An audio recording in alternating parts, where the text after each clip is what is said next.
Titikman na natin yung pork egg cheeseburger. So,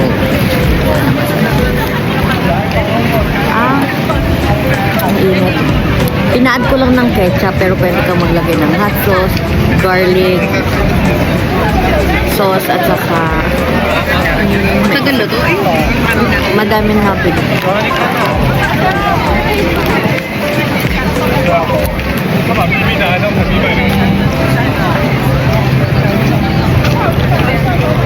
Kaya ko ng buko.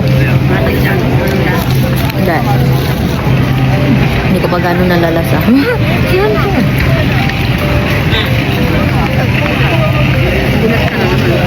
Hindi sila malay kasi. Mama, si Lotlot. Nasa ano naman ngayon, nasa snow. Masarap naman, hindi lang pritong-prito yung aso. Ganda na, ano?